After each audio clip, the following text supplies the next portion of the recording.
ప్రభు అయిన యేసుక్రీస్తు నామములో మీ అందరికీ నా హృదయపూర్వక శుభవందనము. గారడీ బాప్తిసం అంటే ఏమిటి? మారు మనసు అంటే ఏమిటి? మారు మనసు ప్రతి మనిషికి అవసరమై ఉన్నది. మారు మనసు బాప్తిసం పొందితేనే వచ్చేది కాదు. నీళ్ళల్లో మునిగి లేచినంత మాత్రాన మారు మనసు అనేది రాదు. మారు మనసు అంటే ఇప్పుడున్న మనసు కాదండి, మరి ఒక మనసు ప్రతి మనిషికి అవసరమై ఉన్నది. అయితే బాప్తిసం పొంది కూడా మారు మనసు లేని ఐదుగురు వ్యక్తుల గురించి నేను మీకు తెలియజేస్తాను.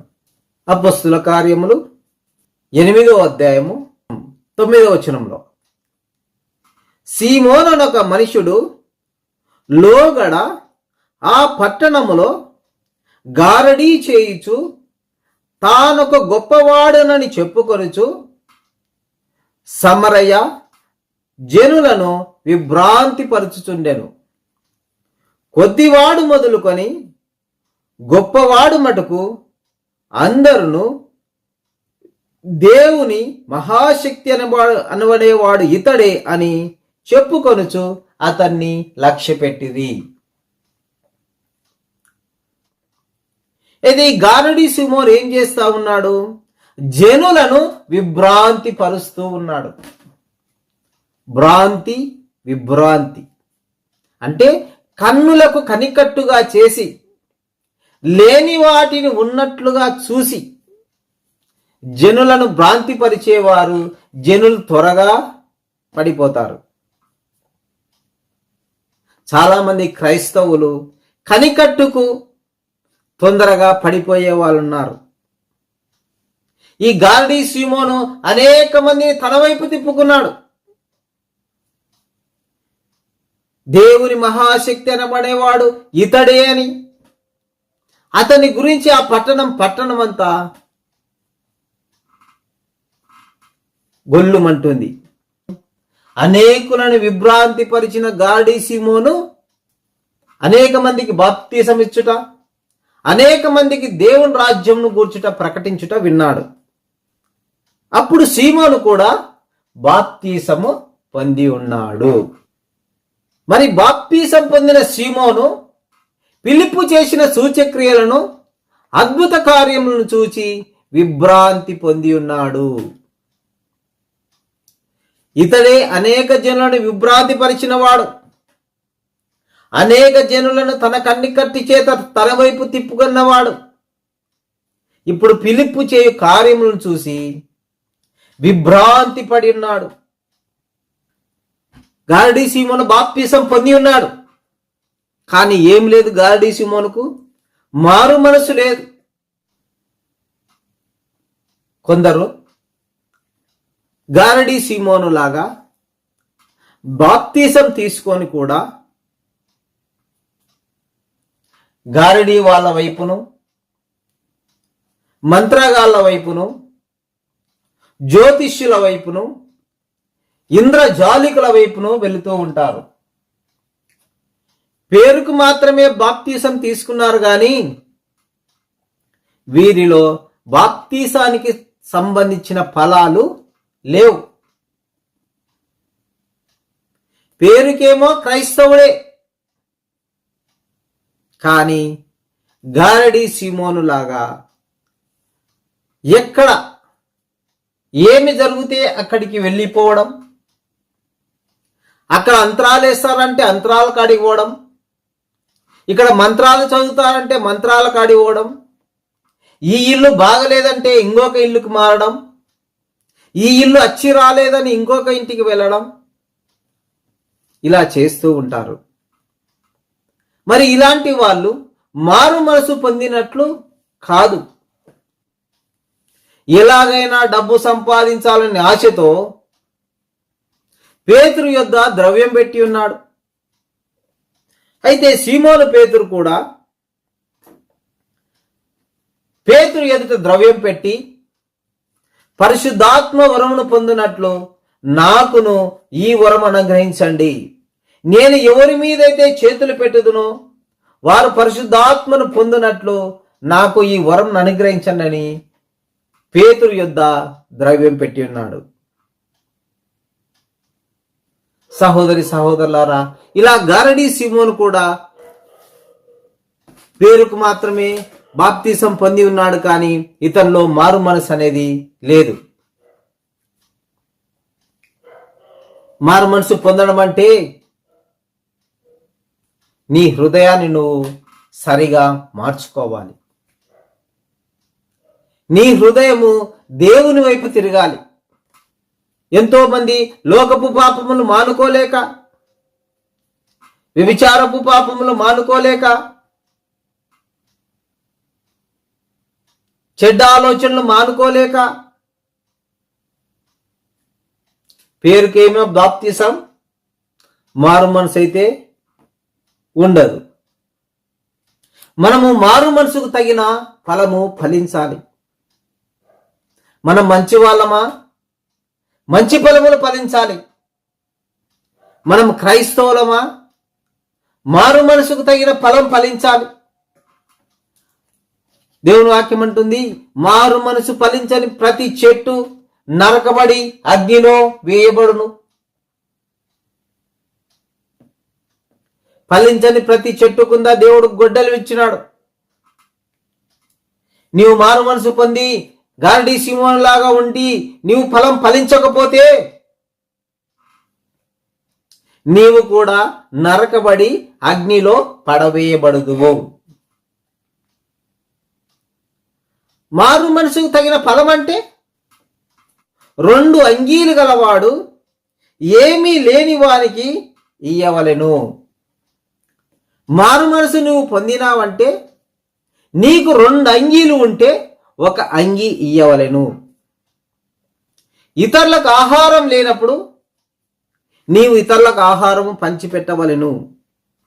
మనుషులకు కనబడ ఒక రీతిగా, మనుషులకు చూడ ఒక రీతిగా, మనుషులు వెళ్ళిన తర్వాత ఒక రీతిగా మనము నడుచుకొనకూడదు. ఒక్కసారి యోనా మాట విని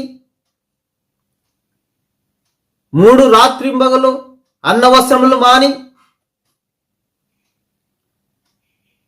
ఒక్కసారే విని మారు మనసు పొందిరి.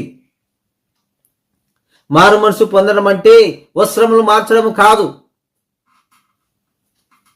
మారు మనసు పొందడం అంటే శరీరం శుభ్రంగా కడుక్కోవడం కాదు. మారు మనసు పొందడం అంటే నిన్ను వలె నీ పొరుగు వారిని ప్రేమించడం. మారు మనసు పొందడం అంటే నీ సహోదరుణ్ణి ద్వేషించకుండా ప్రేమించడం. మారు మనసు పొందడం అంటే మారు మనసుకు తగిన క్రియలు నీవు ఫలించడం. లేవికాండము 19వ అధ్యాయంలో మారు మనసుకు తగిన కార్యములు కొన్ని ఉంటాయి. నేను మీ దేవుడైన యెహోవాను, రక్తముతో కూడినదేదియు తినకూడదు. కొందరు గొర్రెల రక్తం తెచ్చుకొని, మేకల రక్తం తెచ్చుకొని, ఎద్దుల రక్తం తెచ్చుకొని భోజనం చేస్తూ ఉంటారు. ఇలా నీవు మేకల రక్తముతోను గొర్రెల రక్తముతోను నీవు ఆహారం భోజనం చేసినడలా నీవు మారు మనసు పొందినట్లు కాదు. నీవు బాప్తీసం తీసుకొని శకునములు చూసి, ఏదైనా పెళ్లి చూపులకు వెళ్ళేటప్పుడు శకునములు చూడడం, ఏదైనా కార్యములు తలపెట్టేటప్పుడు శకునములు చూడడం.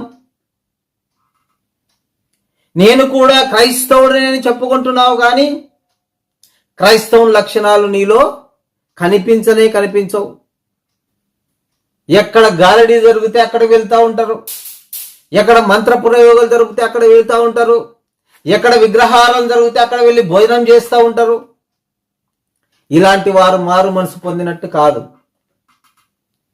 పాపము మానలేని కన్నులను పాపపు చేష్టలు మానలేని చేతులను, పాపపు తలంపులను కలిగి జీవిస్తూ ఉంటారు.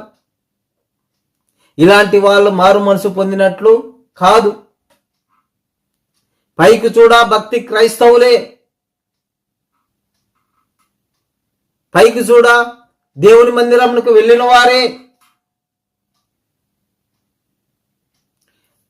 పైకి చూడ దేవుని పరిశుద్ధ గ్రంథం పట్టుకొని వెళ్ళువారే, కానీ అంతరంగము చెడిపోయి ఉంది.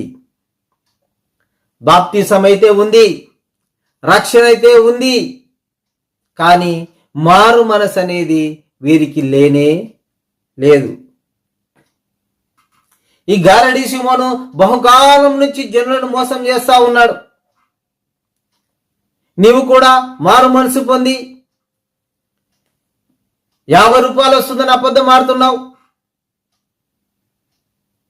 1 కేజీ పండ్లకు మోసం చేస్తున్నావు. నీ పొరుగు వారి వస్త్రములు తీసుకోలేదంటున్నావు. నీ పొరుగు వారి దగ్గర కొదువుగా తీసుకొని, అప్పు తీసుకొని నేను తీసుకోలేదంటున్నావు.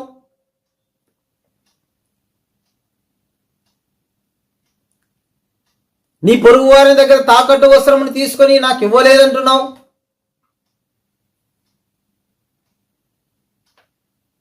బహుకాలం నుండి నీవు క్రైస్తవుడవే, కానీ నీలో మారు మనసు అనేది లేనే లేదు. ఈ గారడీ సీమోను బాప్తిసమైతే పొందినాడు గాని బహుకాలం నుండి పేతురుని వెంబడిస్తా ఉన్నాడు. బహుకాలం నుండి ఫిలిప్పుని వెంబడిస్తా ఉన్నాడు. మనము కూడా బహుకాలం నుండి దేవుని వెంబడిస్తూ ఉంటాం. బహుకాలం నుండి పరిశుద్ధ గ్రంథం మోస్తూ ఉన్నాం, కానీ మన క్రియల్లో మార్పు లేదు. మారు మనసుకు తగిన ఫలం ఫలించడం లేదు. మారు మనసుకు తగిన ఫలము ఫలించకపోతే మనము నరికి వేయబడతామని దేవుని పరిశుద్ధ గ్రంథం అంటా ఉంది.